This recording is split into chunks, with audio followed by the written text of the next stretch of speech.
the second application of second-order differential equations that we're going to consider here is the interaction between inflation and unemployment. So we're going to be reviewing some models that you already seen during macroeconomics, but now we're going to introduce dynamics into these models. Okay, so let's go step by step. You of course learned about the Phillips curve,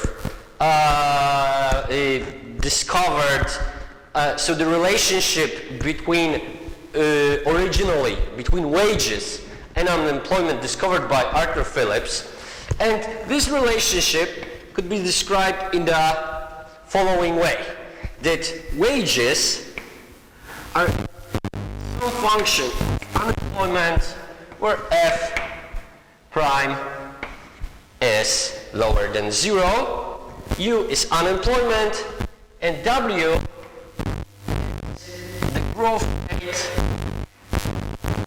of nominal wage. Now, later on, this relationship was developed further. Samuelson and Solow actually were the ones that moved it into inflation unemployment space. But before we go there, let's notice one simple thing. The growth rate of nominal wage, for simplicity, could be described as a linear function,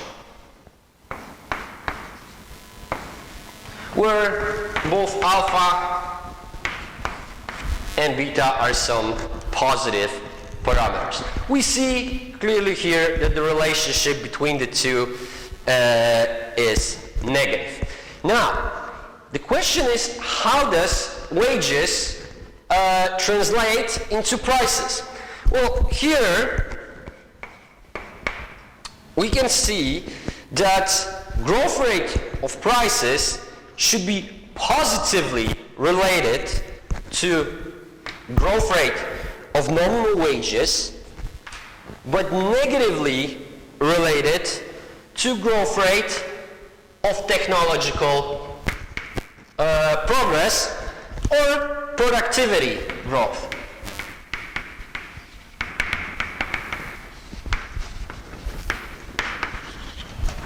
So, we can see that a change in the price level, because so inflation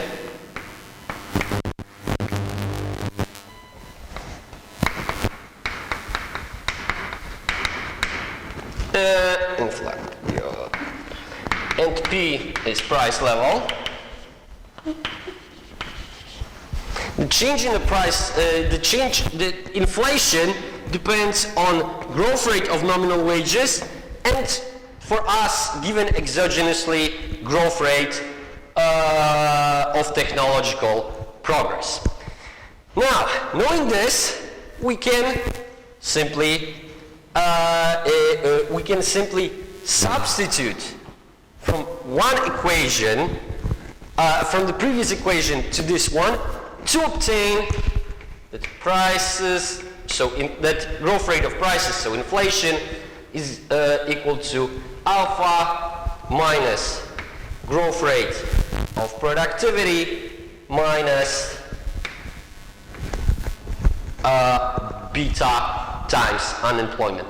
And look, this equation that you see over here is the classical Phillips curve that you usually see in macroeconomics textbooks, and that was first put forward by Solow and Samuelson.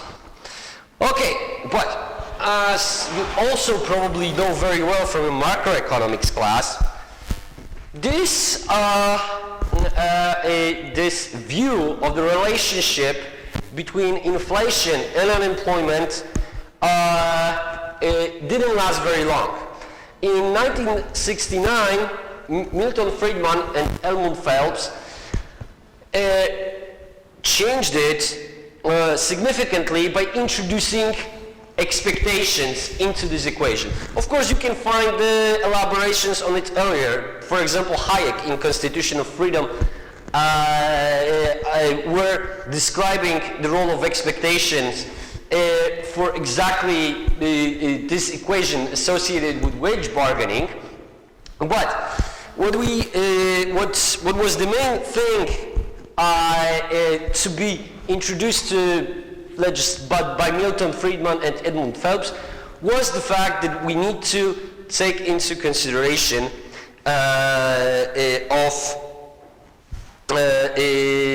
of expectations in the function of wage setting.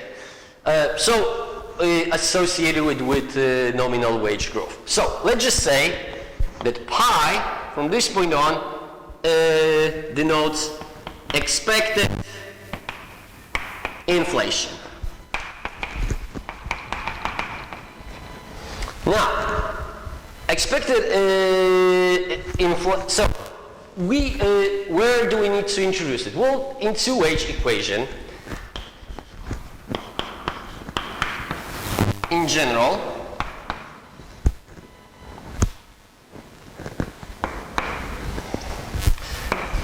so we put expected inflation with some parameter g, where g is somewhere between 0 and 1, including 1, where g is actually equal to 1.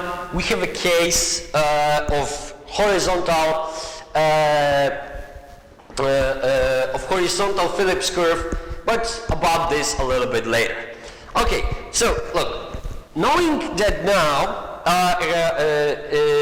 that we introduced expectations into the equation, we simply assume that if workers expect higher inflation, they will bargain for higher wages. And this should translate into the higher nominal wage growth. Okay, so again, let's change this equation back into the into the linear form, and now let's put it into the equation for prices. So now we obtain that that inflation is equal to alpha minus t minus beta u plus g times expected inflation. So this, which you see over here, is expectations augmented Phillips curve. Okay, and this expectations augmented Phillips curve will be the first part of the model we are going to use. Now, the second part must be associated with how expectations about inflation are formed. We're going to consider only adaptive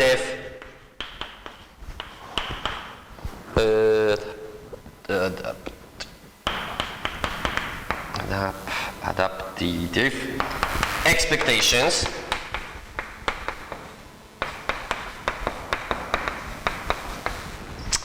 And look, so we will assume that growth rate of expectations is proportional to the difference between actual inflation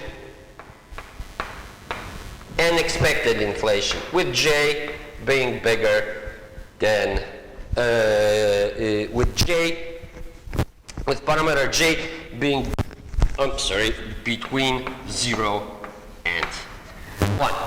Now, look, why, so what does this whole thing mean? First, we see that every time when actual inflation is bigger than expected inflation, this expression is positive, so people adjust their expectations positively and expect higher inflation.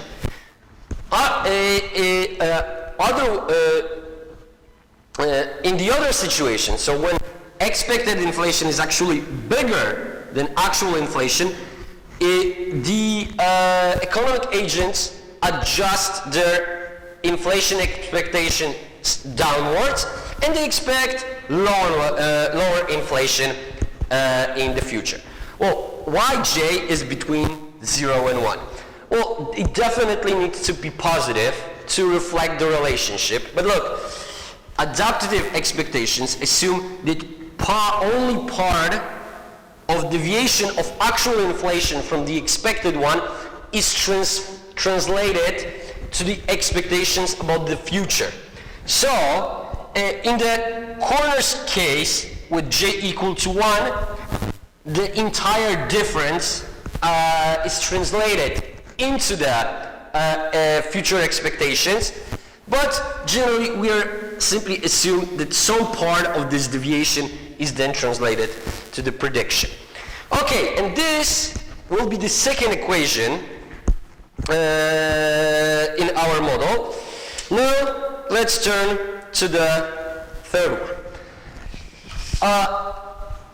Now we will assume that central bank can impact the unemployment. So the change in the level of unemployment is now given by negative K times M minus P, where K is some positive parameter, while M is nominal money growth. And look, if here we have nominal money growth rate, here we have inflation,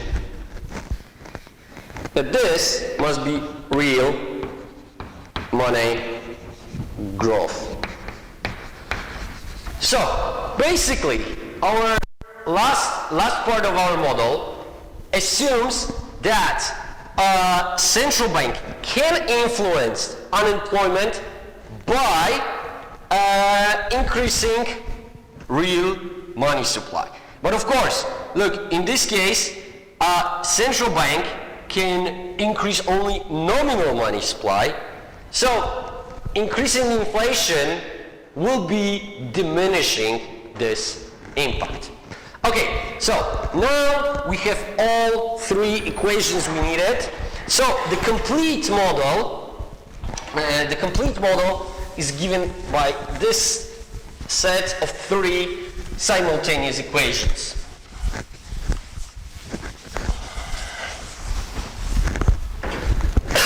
So first one is equation is the expectations augmented Phillips relation.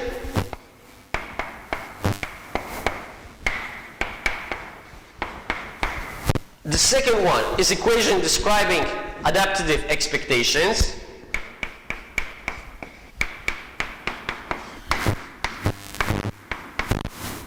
And the third one is the relationship between the real money growth and unemployment rate.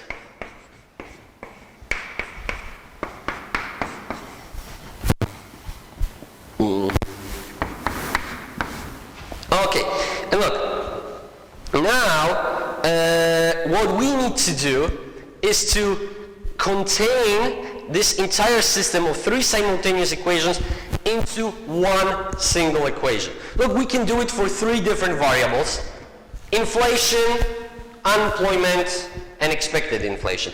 We're going to do it today for expected inflation. You're going to do the same thing for inflation and unemployment during workshops with Valeria. Okay, so let's start. Well, the obvious choice to start condensing the equation is with the equation for expected inflation. And now look, I can directly take this equation and substitute it into the second one.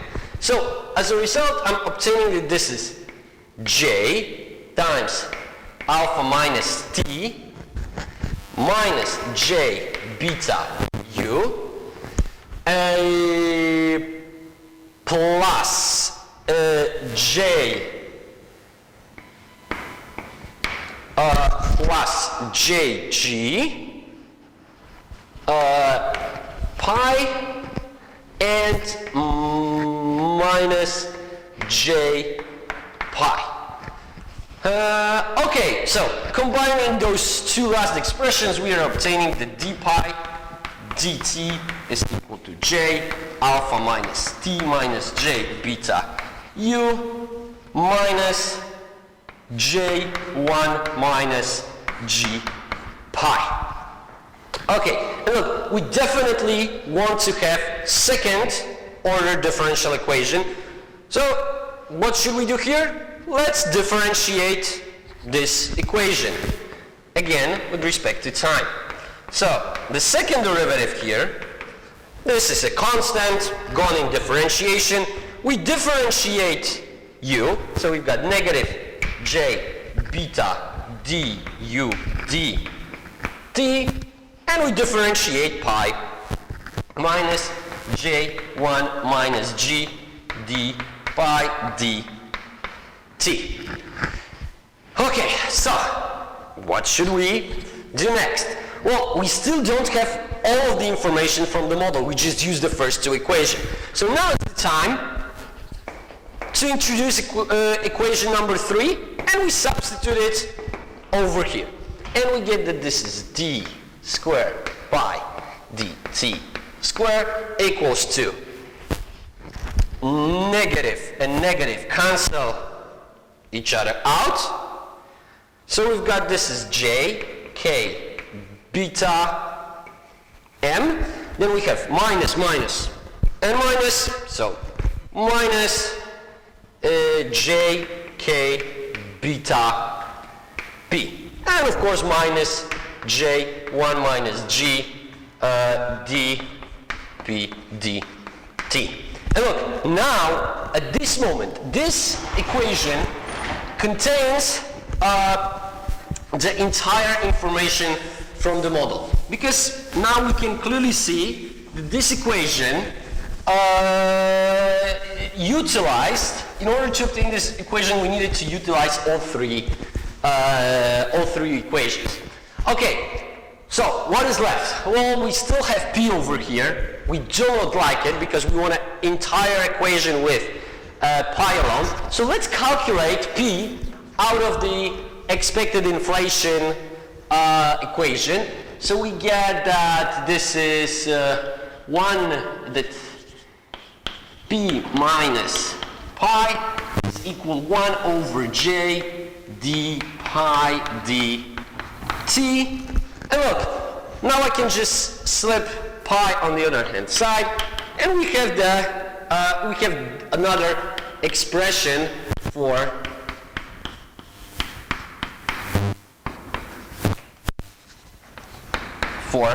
inflation.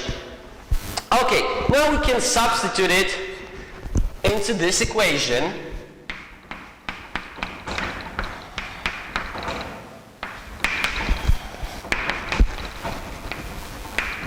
And now, j's cancel each other out, so we've got k beta d pi dt. Then we have minus j k beta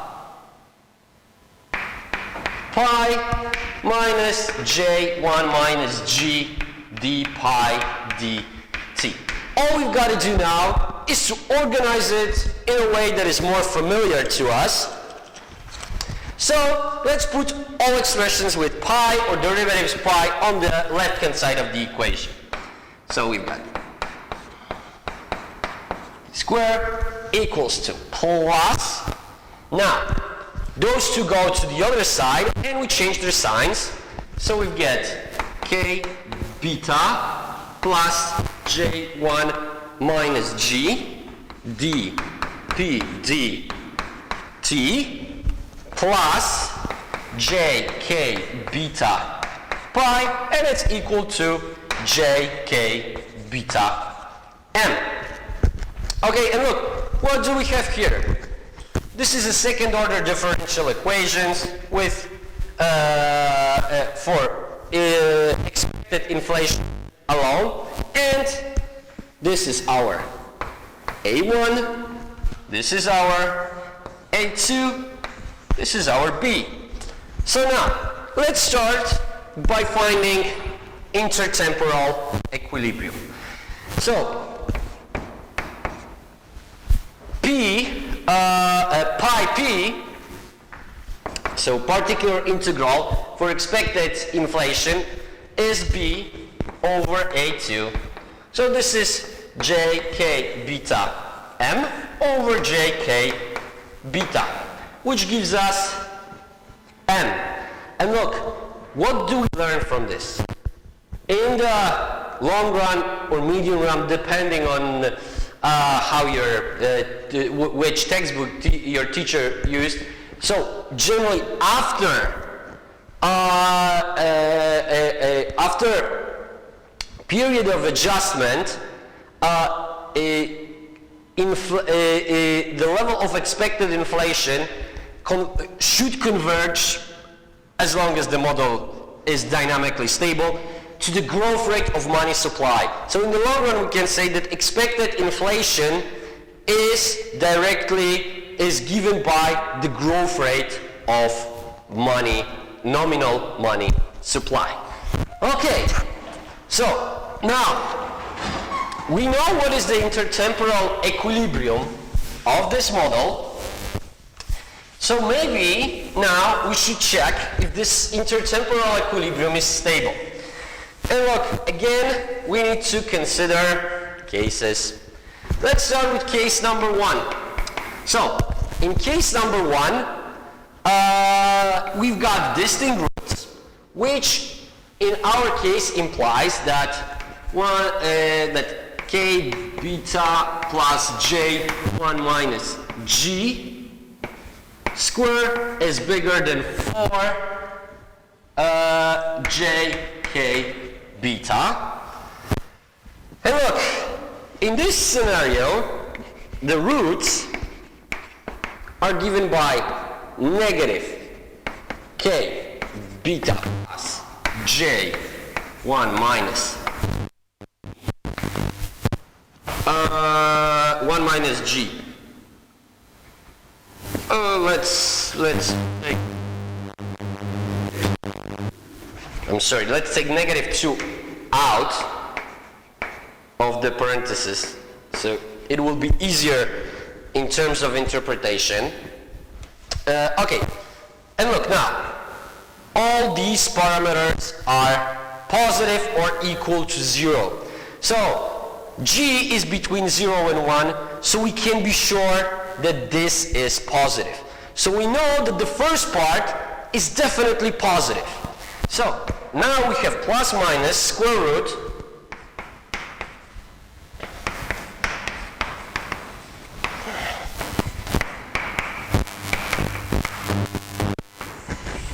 and look, again, we know that this part must be lower than this part. Why?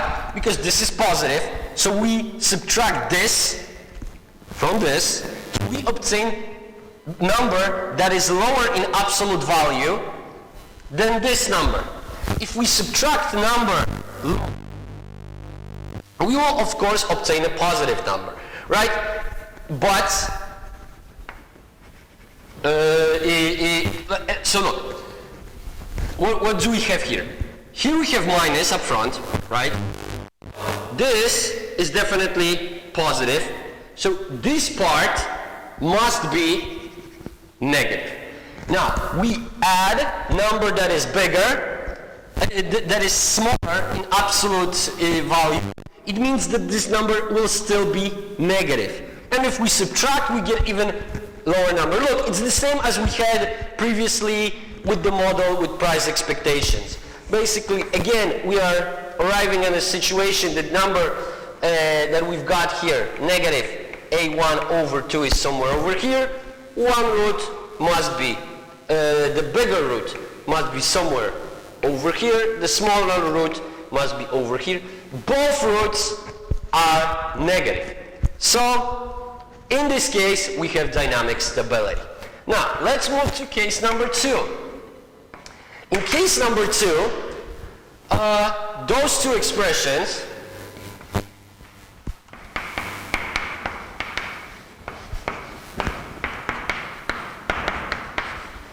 are equal to one another. So if so in this case both repeated roots are equal to minus k beta plus j 1 minus g over 2. We already assessed that this is positive.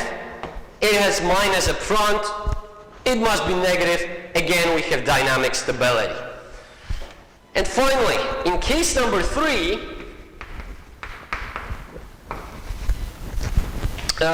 so when we have complex roots,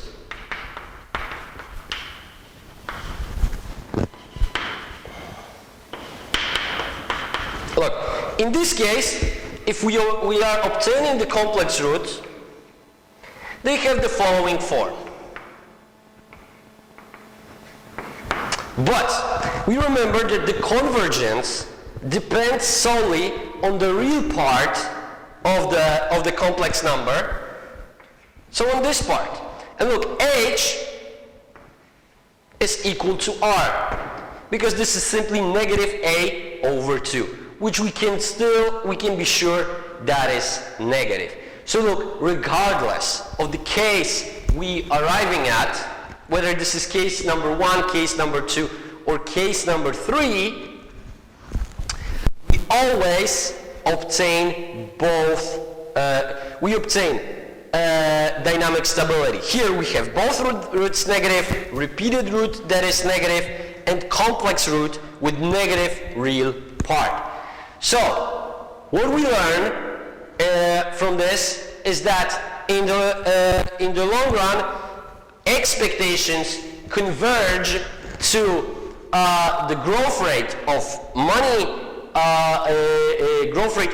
expansion, and this equilibrium is dynamically stable. As I said before, during the workshop, you're going to do a very similar case, but for inflation, not expected inflation like we had here, and unemployment. Thank you.